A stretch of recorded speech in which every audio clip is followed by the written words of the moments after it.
Veja bem, está correndo aí nas redes sociais muitos vídeos produzidos por professores, advogados, tributaristas de toda a natureza, em que traz à tona um tema da AGU, em que o governo federal, a pedido do Poder Executivo Federal, entrou com uma ação declaratória de constitucionalidade junto ao Supremo Tribunal Federal, buscando reconhecimento e centralização de todas as discussões judiciais em relação àquelas teses filhotes da exclusão do ICMS da base de cálculo do PIS e COFINS. Bem, para a gente entender um pouco sobre isso daqui, vou convidar já time de amigos meus aqui. Patrick, seja bem-vindo.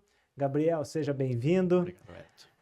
Gabriel, cara, a gente já falou alguma vez sobre isso, né? E podemos dizer assim, desde a década passada, sim, a gente vem falando, né, sobre os desafios e os perigos que existem das discussões derivadas aí das exclusões de base de cálculo de PIS e COFINS. Então, para o pessoal entender do que a gente está falando e do que é que está correndo na internet aí, e convidar, inclusive, o pessoal para um evento, né? Nós vamos fazer um evento sobre esse tema. Esse tema é muito importante, está gerando muita polêmica, sim, e nós vamos falar isso daqui uns dias, né? Perfeitamente, Wellington. Conforme você já mencionou, a Advocacia Geral da União protocolou junto ao STF uma ação declaratória de constitucionalidade com a intenção de buscar ali uma segurança para o governo em relação à base de cálculo das contribuições para o PIS e para a COFINS. A intenção dessa ação é que o STF reconheça que a base de cálculo dessas contribuições é o faturamento para as pessoas jurídicas do regime cumulativo e o total das receitas para as pessoas jurídicas não cumulativas, inclusive com a composição das despesas tributárias. Inclusive com a composição das despesas tributárias. E aí é onde entra as teses filhotes, né, que surgiu a partir do tema 69, ou seja, depois que o STF julgou que não tem a incidência, que a base de cálculo do PIS e da COFINS, né, não é composta pelo ICMS, ou seja, o contribuinte deve excluir o ICMS da base dessas contribuições. Lembrando, né, Gabriel? Pessoal, olha aqui, ó, padronizando a informação. Há algum tempo atrás, alguns anos atrás, e já há mais de décadas, já vinha se discutindo nas cortes superiores a composição da base de cálculo de PIS e COFINS. Perfeito. E naquele tempo, naquela época, a discussão era que o contribuinte entendia, nós contribuinte entendíamos, que o ICMS, que é destacado na nota fiscal, não pode compor base de cálculo para PIS e COFINS. O que sempre compôs, até naquele julgamento sempre compôs. A partir dali, o STF julgou no sentido de que, ok, concordo com o contribuinte, o ICMS destacado na nota fiscal não compõe base de cálculo de PIS e COFINS. E a partir dali, nós, contribuintes, passamos a, dentro das nossas escriturações, excluir esse ICMS da nota fiscal no valor total do documento ali, que era utilizado antes para tributar PIS e COFINS. Só que daí surgiu um problema, né?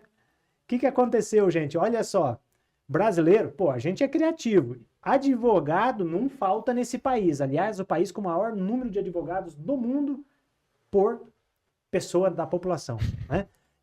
E aí, como tem bastante gente sobrando, qual foi a criatividade? Para lá. Se o STF entendeu que ICMS não compõe base de cálculo para PIS e COFINS, significa que a gente reduz a base de cálculo de PIS e COFINS para a tributação. Ótimo. Mas para lá. Na minha operação não tem só ICMS, também tem outros tributos. Exemplo, vamos usar só um exemplo aqui, ISS. E aí, os contribuintes voltaram de novo para a justiça. Falaram assim, olha, então agora nós temos outros tributos que a gente quer excluir também, além do ICMS. Mas eles não tinham sido objeto de julgamento. E os contribuintes passaram a jogar isso daí nos tribunais inferiores. E tem muita gente hoje com liminares, com decisões de primeira instância, segunda instância, aí favorecendo essa exclusão. E aí preocupou a AGU, né? Perfeito, Hélio. Chamadas teses filhotes, Teses né? filhotes São lá do teses ICMS. derivado do tema 69. Ou Isso. seja, a partir desse tema 69 surgiu essa gama de teses filhotes. Algumas dessas teses filhotes já foram, inclusive, objeto de decisão do STF. E outras ainda estão pendentes de decisão. Essas que estão pendentes de decisão, principalmente 3, traz um impacto muito grande para os cofres do governo. De tal forma que, se reconhecida a favor do contribuinte, isso pode ter um impacto de 117 bi de base de cálculo que vai A pro... devolução de valores da Sim, União para os isso. contribuintes, né? Uhum. De base de cálculo, 117 bi Base de- a menos A menos. de base de cálculo. Base de cálculo. Mas imagina só o que isso significa para o governo em arrecadação, né?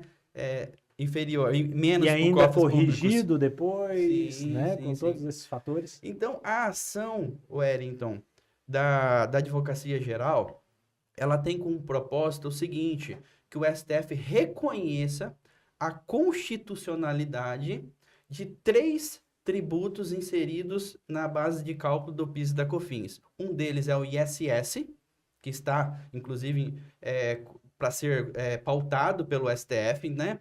Que é o tema 118. Outro tema é o tema 1067, que é as próprias contribuições na sua base, ou seja, PIS e COFINS na base de PIS e COFINS. E um terceiro tema é a inclusão do crédito presumido do ICMS na base do PIS e da COFINS. Então, é esses 3 temas que foi objeto dessa ação, onde o governo quer que o STF reconheça que esses tributos sejam inseridas na base do PIS e da COFINS.